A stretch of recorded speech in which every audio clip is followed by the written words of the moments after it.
El desierto no perdona en segundos. Primero te despoja de la sombra y luego, si quiere, te quita el nombre. Bajo un carro medio calcinado, con la piel chamuscada y la respiración hecha trozos, un niño se aferraba a un pañuelo que ya olía a sangre y a polvo antiguo. Su mirada era una costra de cosas prematuras, vigilias aprendidas, la espera de un golpe que nunca llegó a tiempo.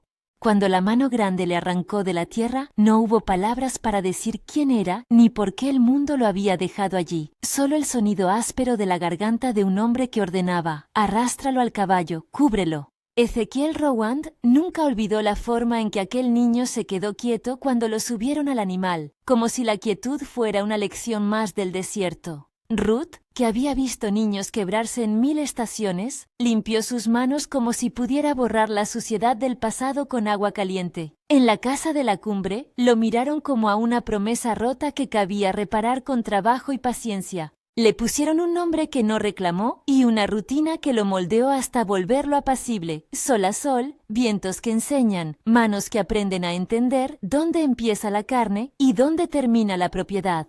Caleb aprendió pronto a callar.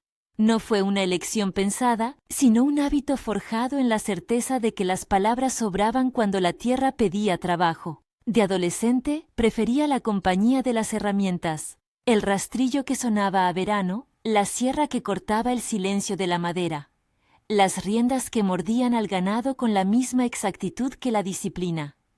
Era gente de pocas frases, miradas largas como senderos y un temperamento de roca que se pulía en los golpes. Nadie dudó del valor de su trabajo. Quienes lo veían pasar por el corral sabían que, si el viento quería llevarse algo, él iría detrás y lo devolvería. Ezequiel y Ruth no fueron padres en el sentido íntimo. Eran la ley del sitio, la voz que dictaba lo indispensable para sobrevivir. Ezequiel, de manos anchas y piel curtida, era un hombre que resolvía con la paciencia de quien ha contado reses más veces que monedas. Ruth tenía la voz de quien comprende los nombres de las cosas y no teme pronunciarlos. Les enseñó a ser honrados en lo cotidiano, que a veces la dignidad reside en barrer la cocina a las 4 de la mañana o en devolver un plato roto. Bajo su techo, Caleb aprendió también que la lealtad no es sentimentalismo, es trabajo hecho hasta las uñas, horas compartidas en la lluvia y una presencia que no se mide en promesas sino en actos. La cumbre prosperó por su mano, la tierra dio lo suyo, pero fue el orden y la disciplina de Caleb lo que permitió que el rancho durara. A lo largo de los años, él fue cerrando cuentas, reorganizando corrales, vigilando la esquila hasta asegurarse de que cada animal tuviera su nombre y su sitio. Su mundo era de madera y hueso, de relojes de sol y de noches en las que las estrellas parecían lavadas por la claridad. Cuando Lucía Morales llegó al rancho con su madre, Isabel no traía más equipaje que una cesta y un fardo de cuentos que hablaban de qué hacer cuando todo se reduce a pocas monedas. Isabel era mujer de manos pequeñas y voz protectora. Trabajó primero en la cocina, después en la lavandería, viéndose digna en sus tareas como quien mantiene un fuego que debe durar. Lucía, en cambio, tenía la mirada de quien cuenta cosas para entender el mundo. Sus manos eran finas, y al abrir una caja de cuentas no lo hacía por curiosidad, sino por necesidad. Las cuentas ordenadas podían transformar la fragilidad en estabilidad. No tardó en destacarse. La cumbre necesitaba más que fuerza bruta. Necesitaba que alguien hiciera visibles las cifras invisibles, las deudas mal anotadas, las ventas a medias, los pactos sin término. Lucía encontró placer en rectificar errores. No era ambición lo que la movía, sino una orden interior que parecía decirle que, si las cosas se nombran bien, responden de otro modo. Empezó, como es costumbre, por lo mínimo: la compra de harina anotada erróneamente, una fecha de pago olvidada, las cuentas de las reses que cruzaban la frontera sin recibos correctos. Sus dedos dejaban trazas en las hojas como quien compone una música, una columna ordenada, un margen que no se permite mentiras. Caleb la observó al principio desde la distancia de sus obligaciones, no por desdén, sino por el respeto que se da a alguien que entra en tu mundo y comienza a acomodarlo sin ruido. Cuando la vio por primera vez con lápiz y papel, inclinada sobre la mesa del estudio mientras la lámpara dejaba un círculo de luz sobre su cabello, sintió una curiosa paz. la sensación de que algo que siempre había sido torpe y rudo podía, con manos pequeñas y claras, volverse inteligible. Ella no le sonrió al principio. Su rostro era una cartografía de concentración y a veces de cansancio, pero la precisión con la que señalaba un error, con la naturalidad de quien no busca halagos sino orden, le despertó ternura. Sus interacciones se hicieron cotidianas antes de volverse íntimas. Él le traía café negro cuando el frío mordía. Ella le dejaba junto al plato una galleta que había guardado con intención. No hubo actos grandilocuentes. Su cercanía fue un tejido hecho de pequeñas atenciones que dijeron más que la confusión de palabras. Lucía aprendió a moverse por el rancho con una seguridad casi militar. Conocía dónde guardaban el papel sellado, quién era el herrero del pueblo, a qué hora llegaban los hombres del norte con las cuentas. Caleb le enseñó a ver el rancho no como una extensión de él mismo, sino como una suma de partes que merecían orden y nombre. Había en su relación algo sagrado por su paciencia. Dos personas que sin prisa construían la confianza. No hubo fuego al inicio, sino brasas que tardan en prender. Ella, acostumbrada a la precariedad, prefería la sobriedad. Él, templado por el silencio, mostró una ternura contenida que a veces le sorprendía. Sin embargo, rodeaban su creciente cercanía sombras que se presentaban con vestidos caros y con cartas perfumadas. Verónica Hale apareció una tarde de otoño bajando del carruaje con la seguridad de quien sabe que el mundo funciona a la medida de su vanidad. No era del pueblo y por eso su presencia se sintió como una ola de teatro, vestidos largos, guantes blancos, una sonrisa escrupulosamente medida. Había oído de la cumbre por rumores, la prosperidad de los Rowand, la tierra que daba, la reputación de un hombre que había templado al rancho con su trabajo. Buscaba, como era de esperar en cierta clase, una alianza que ennobleciera su paisaje. En su mirada, Caleb era un trofeo de otro tipo, no por su belleza, sino por la autoridad que le confería el dominio de la tierra. Los encuentros entre Verónica y la cumbre fueron al principio educados, luego tensos. En la cena que tuvo lugar en la casa de la alcaldía, Verónica habló de proyectos y de futuros convenientes con la facilidad de quien cree que las alianzas se miden por la longitud de la mesa. Miró a Caleb con una mezcla de cálculo y galantería, y a Ruth con un ligero desprecio que Ruth no tardó en notar. Verónica no llegó para trabajar. Vino a colocar una pieza más en su tablero social. Cuando supo de Lucía, su gesto afinó como un cuchillo. La presencia de una mujer sencilla, hábil en cuentas, le pareció una mancha en la escena pensada. El desencuentro no fue súbito, sucedió en pequeñas cortesías y silencios, en miradas que pesaban como juicios. Lucía era discreta, en general, pero aquella tarde en el mercado, Verónica no pudo contener una provocación. Había una feria en el pueblo, y la cumbre, como siempre, llevó algunas reses. La gente se reunió a la sombra de los plátanos para ver quién traía mejor ganado. Verónica, con la frivolidad que le era propia, se acercó a Lucía con una pregunta afilada que pretendía ser casual. ¿Y de dónde es usted, señorita? Preguntó en voz alta, cubriendo la pregunta con una sonrisa tan pulida que sus dientes parecían barnizados. Lucía, que barría un poco de polvo de la caja donde guardaban las balanzas, levantó la vista con la calma de quien no desea pelea. «De la casa donde me han dado empleo», respondió. Su voz no buscaba la confrontación, pero tampoco la esquivó. La risa de Verónica fue un arma sutil. Un murmuro recorrió la plaza. Algunos creyeron, por la forma en que Verónica pronunció la palabra empleo, que ella insinuaba algo más.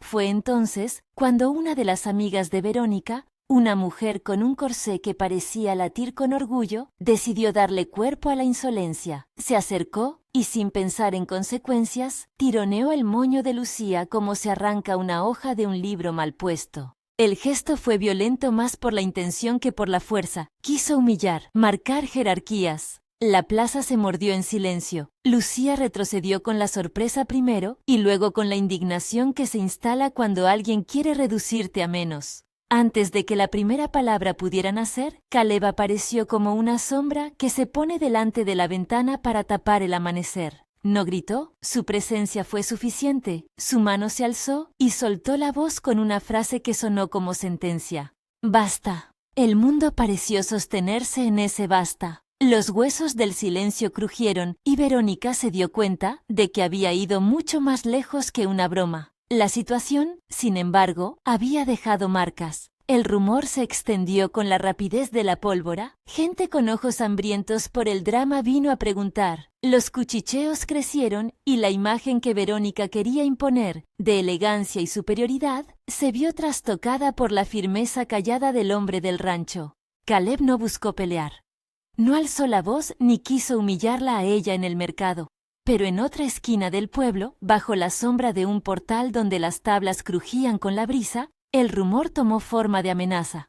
Se insinuó que la ofensa no podía quedar en palabras, que la reputación de la familia Rowand era un juego en manos de los que entendían mucho de lenidad social y poco de justicia. La idea, como una semilla en tierra mala, creció hasta convertirse en un monstruo pequeño, que alguien detrás de esa risa pudiera inventar historias, que la posición de Caleb se viera cuestionada, que su control sobre la tierra fuera expuesto a la opinión pública con versiones que hacerlo ver como un usurpador o un hombre moderado.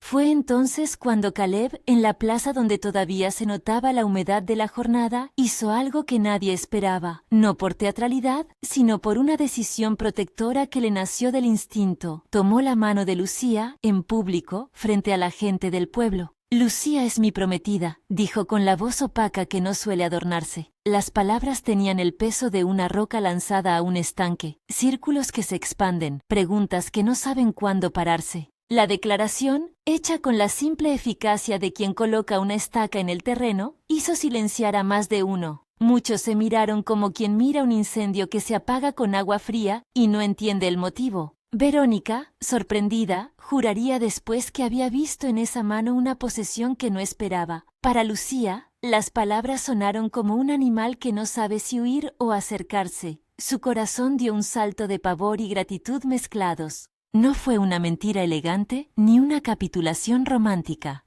Fue protección sin adornos. Caleb la tomó de la mano con suavidad. La sostuvo delante de todos, no para exhibirla, sino para salvaguardarla de las lenguas que podían convertir cualquier cosa en arma. La gente habló por días.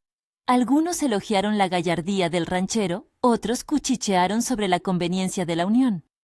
Para Ruth y Ezequiel fue claro. Fue un acto de cuidado. Esa noche, en el porche de la cumbre, con la lámpara encendida y el viento de la meseta contando historias, Lucía llegó con pasos medidos. La mano de Caleb se cerró en la suya sin estridencias. No hablaron de la plaza, no fue necesario. Pero lo que cada uno guardaba en la mirada era un universo de preguntas. ¿Qué costaría la protección? ¿Qué implicaba para la mujer que, hasta hacía una semana, organizaba las cuentas sin más pretensión que mantener la casa en orden? La respuesta de la sociedad a aquella declaración fue bipolar. En la parte noble del pueblo, algunos vieron la figura de Verónica desapareciendo, reemplazada por la sencillez que siempre sospecharon que debía gobernar el corazón de Caleb. En los corrillos, otros prefirieron creer en la tragedia, que un hombre de tierra y trabajo debía casarse con alguien de su clase. Nadie comprendió del todo lo que la intimidad alumbrada por la lámpara del porche representaba, una promesa improvisada que no buscaba la aprobación social, sino la protección. Después de la escena pública, algo cambió. Lucía comenzó a dormir más despacio, con los ojos abiertos a las horas en las que las cuentas no descansan. Aquella noche, mientras la casa se quedaba con sus crujidos y Ruth repasaba las tareas del día siguiente, ella fue al estudio a ordenar unos papeles que había dejado a medio corregir. La luz de la lámpara dibujó sobre la mesa un mapa de manchas. El papel crujió bajo sus dedos como si contara secretos. Lo que encontró al principio fue una discrepancia pequeña, casi microscópica, una entrada que no cerraba, un número que se repetía pero sin firmante. Cuando uno vive de números, las irregularidades son olores que se detectan con el tiempo. Miró el libro con atención, levantó la lámpara para iluminar mejor y entonces notó algo que la dejó quieta. Entre las hojas, como olvidada por manos que no esperan volver, había una nota doblada a la que le faltaba la fecha. Estaba escrita con una letra curva, lejos de la caligrafía recta de Ezequiel o la prisa de un hombre de negocios. Decía apenas una frase: asegure la escritura antes de la cosecha, y en el margen, un sello con el emblema de una agencia de títulos que hacía años nadie mencionaba. Lucía sudó, no de miedo, sino del súbito entendimiento de que una palabra pequeña en un papel podía modificar muchas otras. Su imaginación, entrenada a ver errores, empezó a construir hipótesis. ¿Un pago a medias? ¿Un derecho que no estaba bien? ¿Un título que necesitaba confirmación? Era el tipo de desconcierto que no admite demoras. Si algo estaba mal en los libros, podía significar desde un simple descuido hasta el arañazo moral de una era anterior. Una compra hecha bajo condiciones oscuras, huellas que se esconden en márgenes de páginas. El estudio, que hasta entonces era un sitio donde las cifras vivían honestas, se reveló como un cajón que oculta más de lo que muestra. Encontró entonces, encima de una caja de cartón, un sobre con un sello corroído por el tiempo. No estaba dirigido a ella, el nombre que asomaba era antiguo, casi ilegible, pero al desplegarlo con las manos que solían temblar al contar monedas, sintió en el centro una sensación que no era miedo, sino responsabilidad. La letra decía: pagar a la vieja deuda.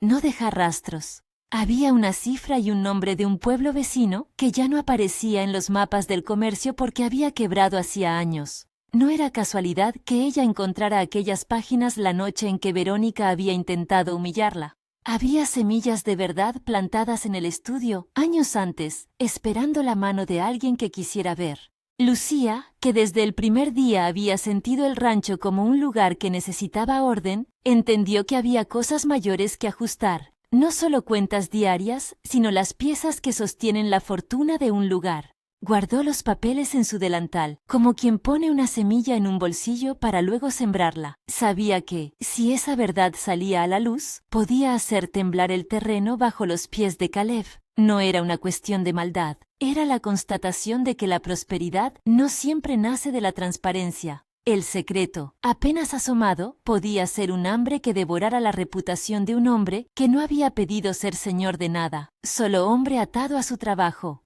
Pasaron los días siguientes con la normalidad de siempre que la complicidad puede sostener.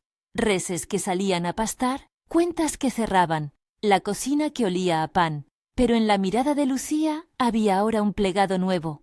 La atención que no tenía que ver con vigilar si el balance cuadraba, sino con saber de dónde provenía cada suma. La relación con Caleb se volvió más delicada. Cada roce de manos al intercambiar un papel adquiría un peso distinto. Ella quería decir.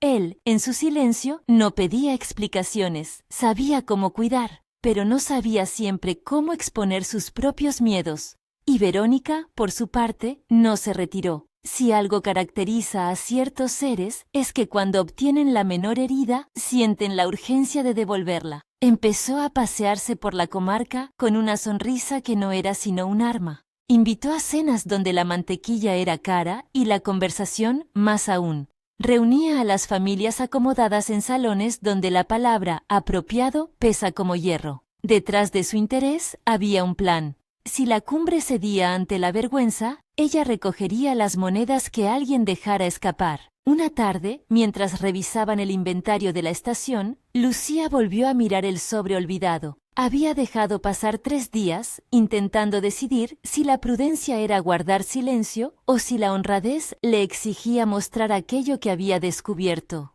¿Qué es más leal?, se preguntó ante la oscuridad de la chimenea. ¿Proteger a quien la había protegido ofreciéndole un nombre de futuro o dejar que la verdad, cual torrente, pusiera las cosas en su sitio sin importar el precio? Ella, que toda su vida había conocido la precariedad como maestra, entendió la magnitud de su hallazgo. Un documento podía no solo destruir la reputación de un hombre, sino arrastrar a las manos que habían trabajado sin saber la historia completa. Si la fortuna de la cumbre descansaba sobre una sombra, una escritura falsa, una deuda encubierta, entonces no era solo Caleb quien corría riesgo, era el rancho, la gente que confiaba en su trabajo, los cereales que se vendían en buena fe. La honestidad que Ruth tanto defendía no era una abstracción, era la medida por la cual las familias podían mirar hacia el futuro sin temblar. Entretanto, el pueblo murmuraba. La promesa pública que Caleb había pronunciado se fue convirtiendo en imagen repetida, la pareja que se formaba por necesidad y luego, tal vez, por elección. Algunos empezaron a nombrar esa unión con la misma seguridad con que se nombran los hechos. La boda será en primavera, ya se les ve comprando por separado, es una unión conveniente. No faltaron tampoco los que miraban de reojo, sospechando de la ambición que Verónica vestía con perfumes. Aquella noche, cuando el frío cortó la calma y las estrellas parecieron borrar las fronteras del rancho, Lucía tomó la decisión de mostrar el papel. Lo hizo por la misma razón que ahora la movía a ordenar las cuentas, porque la verdad, nombrada, siempre abre la posibilidad de reparación. Sabía que al mostrárselo a Caleb no buscaba la gloria ni el castigo, buscaba la verdad, que en aquella vasta extensión de tierra equivalía a justicia. Había una costura entre ambos. Si la mentira que sostenía la fortuna era real, entonces la reparación debía comenzar por los que estaban más cerca. Lo encontró en la cuadra, limpiando las herraduras de una yunta. El gesto de él al escuchar su nombre fue seco, como acostumbra, pero cuando vio la expresión de ella, comprendió que no era una visita trivial. Se sentaron junto a la mesa larga del estudio, donde el papel se desplegó como un mapa que prometía revelar más de lo que sus manos podían soportar. Caleb no se sorprendió por la existencia del papel. En su mirada se mostró, primero, el asombro de quien sabe que los caminos de la tierra son menos rectos de lo que prometen. ¿Qué es esto?, preguntó con la voz que no buscaba ser curiosa sino precisa. Lucía le contó lo que había encontrado sin florituras. Fechas, nombres, un sello, no añadió teorías. Le dio los hechos y dejó que el silencio entre ellos hiciera el resto. Caleb, que había pasado la vida resolviendo problemas con sangre fría, dejó por un momento vencer la incredulidad. Su primera reacción fue proteger a los suyos, pensar en cómo responder para que la casa no sufriera. Su segunda fue algo que había aprendido con Ruth: nombrar las cosas para que no se conviertan en sombras. Ambos sintieron, en ese instante, que las consecuencias podían ser vastas. No era solamente un papel, era la posibilidad de que la prosperidad sobre la que se paraba el rancho tuviera una grieta, que alguien de fuera, con menos escrúpulos, pudiera intentar arrancar lo que habían labrado con sudor y constancia. Y el nombre de vaquero millonario, que el pueblo, medio en broma, le había puesto a Caleb, resonó en ambos como una carga. Si la verdad salía y mostraba que bajo la fortuna había trampa, no solo su reputación se quebraría, sino la estabilidad de quienes dependían del rancho. No hubo, sin embargo, una decisión inmediata. La noche cerró sobre la cumbre, con la misma paciencia con que la tierra asume sus estaciones. La promesa pública que Caleb había hecho en la plaza seguía reciente. El gesto protector de aquel día se transformó en una obligación que ninguno de los dos había pedido, pero que ahora debían sostener. El secreto, con su potencial destructor, había entrado en su vida sin pedir permiso. La tensión se posó como una tormenta lejana, latente, posible, lista para estallar. En la casa, Ruth pasó junto a ellos sin preguntar. Ella ya conocía el peso de los papeles y el modo en que la verdad puede ser tanto cura como herida. Miró a su gente con la ternura de quien no teme a la honestidad. «Nombra las cosas», parecía decir su silencio. Caleb apretó la mano de Lucía sin palabras. En su gesto había la pesada combinación de gratitud y temor.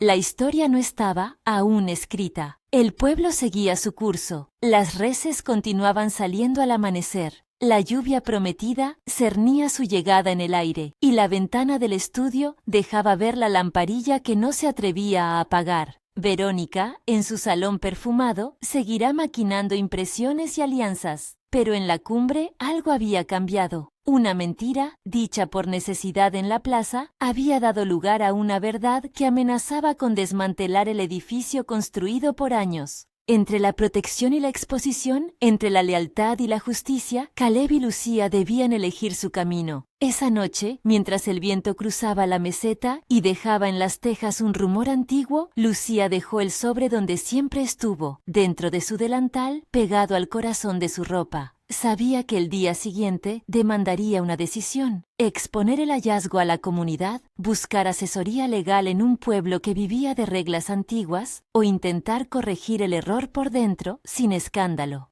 Cada opción tenía precio, cada precio pedía, a su vez, una lealtad. Y fuera, en la plaza, la figura de Verónica descansaba sobre cojines que no sabían de trabajo. No sospechaba aún que, envuelta en su perfume, existía una hebra de verdad que podía arrastrarla también a ella. Porque en el surco de la historia de un rancho hay nombres que se entrelazan y la herencia no es siempre lineal. El secreto que Lucía apenas empezaba a comprender no era una bomba de humo, sino una raíz antigua que, si la desenterraban, pondría a todos los personajes ante la posibilidad de elegir el tipo de hombres y mujeres que querían ser. Al amanecer, con la primera niebla que besaba el pasto, Caleb salió a buscar a los caballos. Lucía lo vio marchar y se preguntó, por primera vez, ¿qué significaría perder a alguien por hacer lo correcto? Sus dedos descansaron en el papel que ardía por dentro. El porvenir no esperaba con paciencia. La verdad estaba despierta. Si te intriga cómo una mentira puede cambiarlo todo, quédate hasta el final. A la mañana siguiente del hallazgo, la niebla se pegaba al pasto como una tela que el rancho todavía no había descolgado. Caleb salió antes del amanecer para atender las yuntas. La luz era un apagón pálido que dejaba las cosas sin aristas. Lucía lo observó desde la puerta de la cocina, con el sobre doblado en el bolsillo, sintiendo que el papel tenía ya el peso de una confesión. No quiso apresurar nada. La verdad, pensaba, es una herramienta que debe manejarse con cautela, no como martillo furioso. Ezequiel la recibió en la cocina con la naturalidad de quien sabe leer los rostros. No hizo preguntas. Ruth, con esa voz que es mitad cuchara y mitad advertencia, le pidió que pusiera agua a hervir mientras ella encontraba su mantón. Los tres se sentaron con la mesa entre ellos, la misma que tantas veces había servido pan y pactos, y Lucía desplegó los documentos. Ezequiel los miró con esa paciencia de quien no necesita prisas para que las cosas se acomoden, y Ruth, al rozar la letra, pronunció una palabra que fue una reclamación más que un consejo: nombra. No hubo necesidad de grandes planes. Decidieron, entre la lámpara y la taza de café, ir al poblado a revisar el registro de tierras. En el pueblo más cercano, el escribano llevaba años guardando actas en un mueble oscuro. Si algo había que encontrar, estaría entre las cajas, con olor a tinta y humedales. Ezequiel escuchó, asintió, y al final dijo lo que él veía siempre: si hay algo para enmendar, lo haremos. No se puede tapar lo que no admite costura. Su voz no era sentencia, sino una promesa de brega. La boda se adelantó a la modestia de la casa porque el gesto público había creado una expectación que exigía un cierre social. No hubo música de salón, ni flores dispuestas con ostentación. La iglesia tenía velas cortas y la campana sonaba con la misma cadencia de siempre. Ruth lo arregló todo con manos precisas. El vestido de Lucía no era de terciopelo, pero la caída le sentaba bien, y Caleb apareció con la camisa remendada en el bolsillo, con la misma austeridad de todos los días. Fueron 2 hombres del pueblo los que acompañaron a Caleb. Isabel, la madre de Lucía, sostenía la emoción como quien guarda pan caliente en un delantal. La ceremonia fue breve, sin discursos. No era público el gesto de protección, sino un acto de asunción. Cuando dijeron los votos, las palabras sonaron más a pacto que a poesía. Fueron promesas de sostén y de responsabilidad. Lucía aceptó con la solemnidad de quien conoce el peso de un nombre nuevo. Caleb, con la voz grave, repitió aquello que había prometido en la plaza, pero esta vez con la proximidad del anillo en el dedo y la respiración compartida. Al salir, la gente murmuró entre sorpresa y conformidad. La boda cumplió su propósito social. Cerró una herida instantánea y abrió otra, más lenta, dentro de los dos. Los primeros días después de la boda fueron de una rara normalidad. La casa se adaptó a la presencia legal de Lucía en sus paredes, y para muchos, la pareja ya existía como realidad pública. Pero entre ellos, la distancia no se había borrado. La unión, formalizada por necesidad, requería tiempo para convertirse en elección. Lucía preparó discretamente una bolsa con los papeles que pensaba llevar al pueblo: copias, notas, la carta sin fecha. Cada cosa que guardaba era una decisión tomada en voz baja. En el escribano, el polvo tenía la costumbre de levantarse en pequeñas nubes cuando se abrían los cajones. Maese Ardón, un hombre de risa escasa y ojos de tinta, recibió a Lucía con un gesto de cortesía que mezclaba curiosidad y reserva. No era normal que una mujer joven pidiera revisar registros de hace más de 10 años. La frontera tiene sus secretos y sus silencios, y los archivos, siempre, hablan en tiempos lentos. Lucía, con la modestia que la caracterizaba, dejó que sus dedos recorrieran las hojas. Encontró la referencia que buscaba, la escritura de la compra, la fecha de la venta, la firma del antiguo dueño, y en letra ajena, una anotación marginal que parecía una orden: completar pago antes de vendimia. Había además un recibo que coincidía con el sello que ella había visto. La suma que figuraba parecía haber sido amortizada con plazos que, en la práctica, no se cumplieron. ¿Cree que esto puede anularse?, preguntó Lucía. La pregunta era más por entender qué clase de maldad humana encajaba en papeles viejos que por esperar una respuesta simple. Maese Ardón inclinó la cabeza. En términos legales, lo que no está claro puede abrir litigios. En términos humanos, lo que estuvo mal hecho a la fuerza exige reparación. No ofreció salidas rápidas. Lo que sí hizo fue ofrecer acceso a un viejo legajo también. Correspondencias entre el agente de ventas y un comprador de la ciudad, donde se insinuaban manejos a la fuerza porque el vendedor debía saldar una deuda contraída por el juez local. No había, en la letra, una falsificación evidente, pero sí una cadena de circunstancias que ponían la ética de la adquisición en duda. Mientras tanto, Verónica no había perdido tiempo. Sus salones olían a perfumes caros y a ambición. Al principio ella se mostró serena. La humillación en la plaza no la había hecho retroceder, sino afinar un plan. Las noticias circulan y se amplifican. Rumores, medias verdades y manos amigas son material suficiente para una tormenta. Un pariente suyo, que trabajaba como escribiente en la oficina del registro, un detalle que ella sabía cuando necesitaba mover piezas, escuchó de oídas la visita al registro. Verónica entendió la oportunidad. Si el título de la cumbre tenía hilachas, podría convertir la sospecha en un arma. No le importaba tanto la propiedad como la reputación de Caleb. Un rumor de robo es más corrosivo que la pérdida de tierras. Si le rompía la imagen a él, ella podría rearmar el tablero social a su gusto. Pero no todo salió a su favor de inmediato. Lucía presentó la documentación que había encontrado y Maese Ardón aceptó, con la parsimonia de los que han visto casos peores, redactar una nota dirigida al juez de paz. No era un proceso rápido. La maquinaria del pueblo avanza a paso de mula, con noches de papeleo y días de espera. Sin embargo, mientras las diligencias corrían, la conversación en la cumbre se tensó por otra razón. La honestidad que Lucía pedía exigía sacrificios concretos. Ezequiel dijo lo que debía decirse. Si toca pagar, se paga. Si toca pedir perdón, se pide. Caleb, que había temido siempre la vergüenza más que la pobreza, se encontró frente a la posibilidad de perder algo más que tierra, la perspectiva de fallar a los hombres y mujeres que confiaban en él. Una tarde, después de apagar las últimas brasas, Lucía lo enfrentó con la franqueza que ahora era su costumbre. No hubo gritos, hubo preguntas que iban al hueso.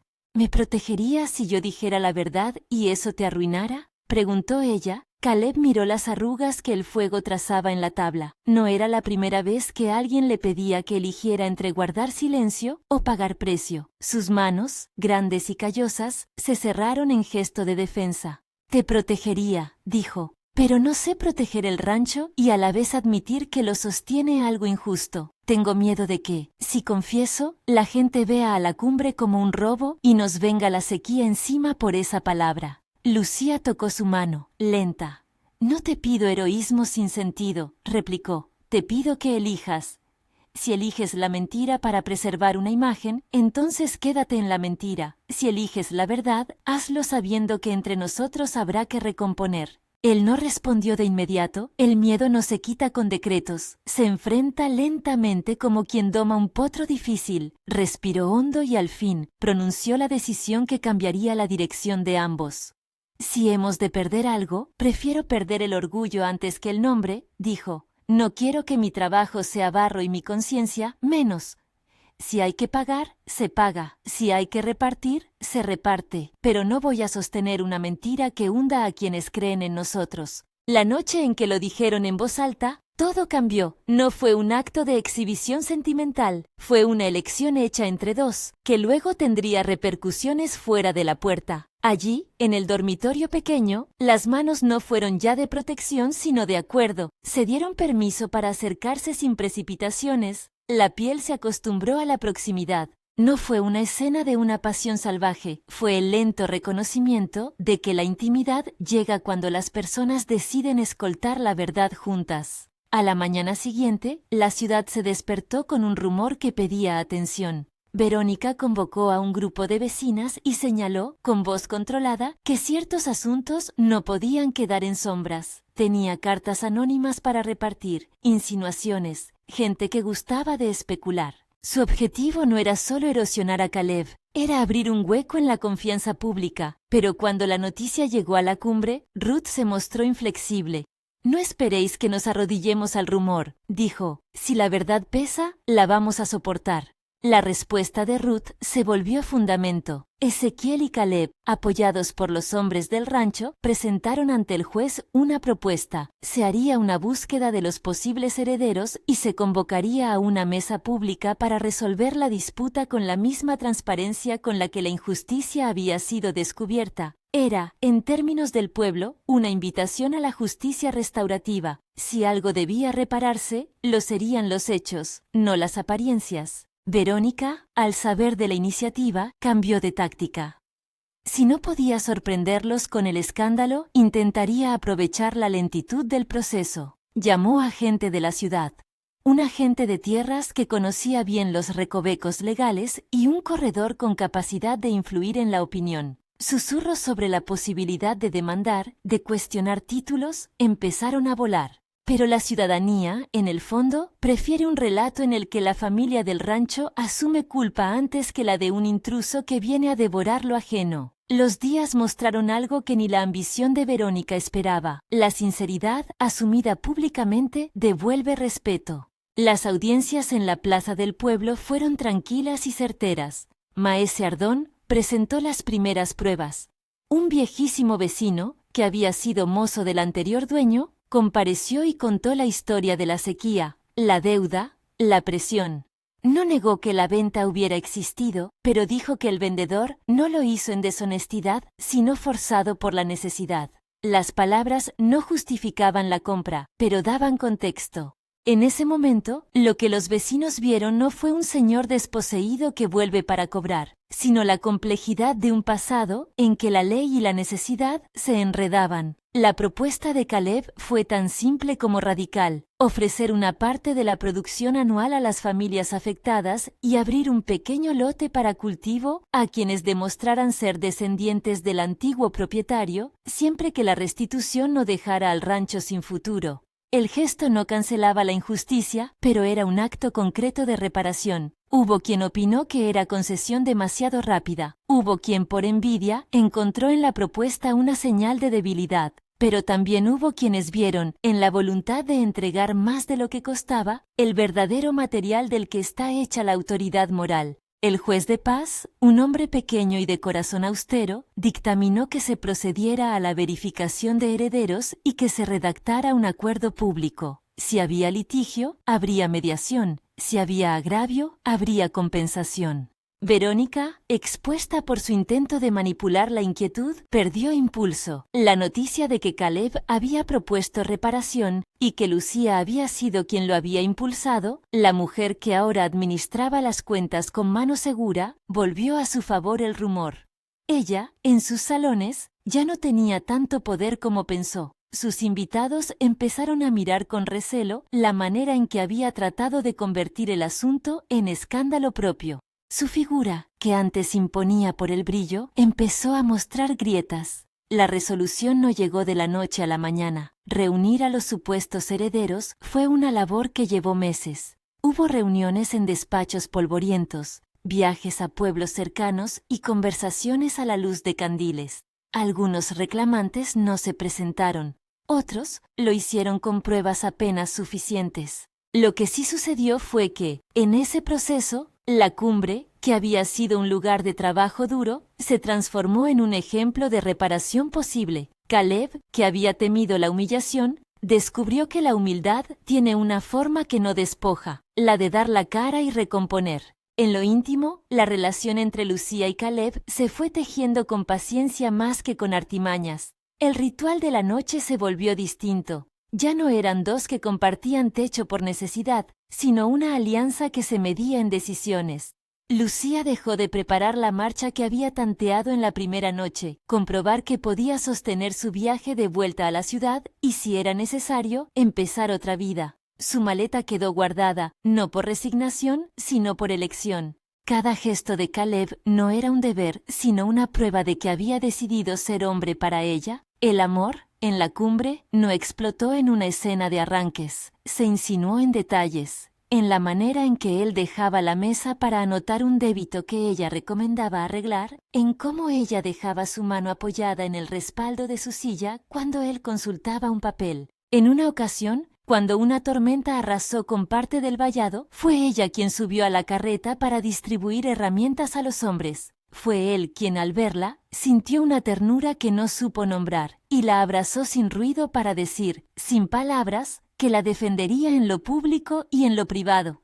Verónica no desapareció del todo, aprendió que los salones no siempre ganan las batallas del honor. Mantuvo su orgullo, pero perdió la opción de usar la desgracia ajena como trampolín. A la larga, los gestos firmes la dejaron en una posición incómoda. Los mismos que antes acudían a sus cenas, ahora preferían el pan sencillo de Ruth y la palabra franca de Ezequiel. La sociedad, que a veces se alimenta de escándalo, terminó inclinándose por el gesto humilde que repara. Con el tiempo, las consecuencias económicas fueron reales, pero no devastadoras. Caleb vendió parte del hato para pagar los compromisos que la reparación exigía. No fue fácil. Hubo noches en las que el rancho pareció más frágil y otras en las que la comunidad demostró su apoyo. Vecinos le prestaron semillas, tardaron pagos, ofrecieron mano. La red humana que sustenta el campo se mostró más efectiva que la brillantez de una anfitriona de ciudad.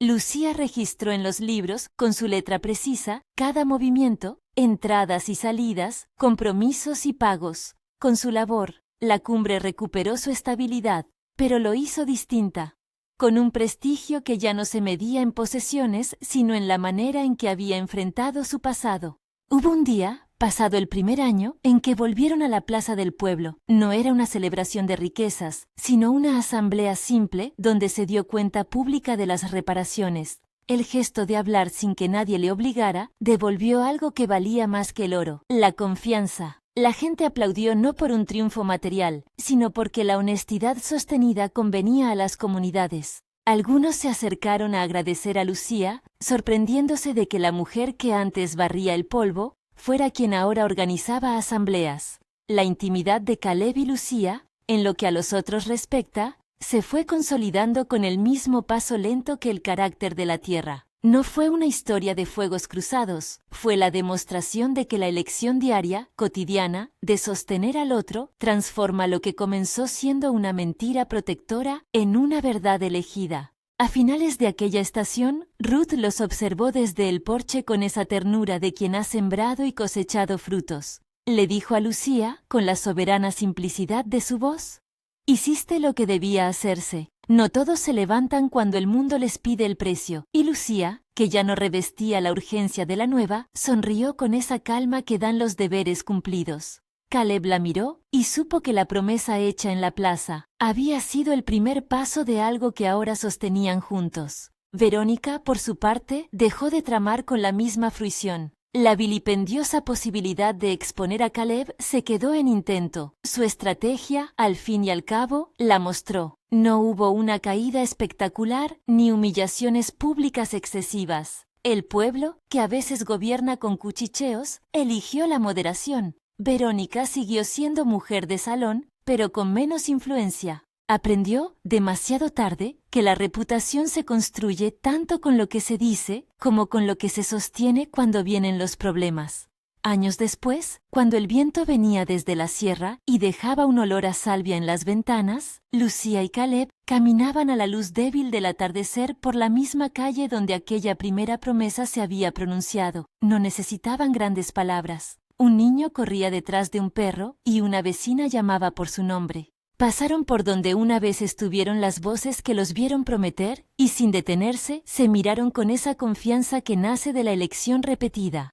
El secreto que pudo destruir al vaquero millonario, ese documento, esa nota olvidada que había sido semilla de intriga, provocó, en su momento, un temblor que expuso la vulnerabilidad del rancho, pero no fue la verdad la que destruyó nada, fue la manera en que eligieron enfrentarlo lo que reconstruyó la casa. Eligieron exponer la grieta y en lugar de ocultarla, la cosieron con trabajo, compensación y voluntad. En ese gesto, el rancho ganó algo que el brillo de la riqueza sola no da: legitimidad. La última escena, si acaso cabe decir una última imagen, vuelve a la mesa del estudio. Lucía, con la lámpara proyectando un halo tranquilo sobre las cuentas, apunta una cifra que exige atención. Caleb entra con las botas manchadas y deja sobre la mesa el pañuelo con tierra de campo. Se sienta, toma la mano de ella y no dice una gran frase. Afuera, la noche es clara, y las estrellas, como siempre, guardan silencio. En la casa de la cumbre se ha instalado una convicción sencilla: la verdad, aun cuando cueste, es la casa donde uno quiere vivir. Si esta historia te conmovió, comparte con alguien que aprecie segundas oportunidades y la honestidad. ¿Cuál de los secretos propuestos crees que habría sido el más difícil de perdonar? Comenta y suscríbete para más historias como esta.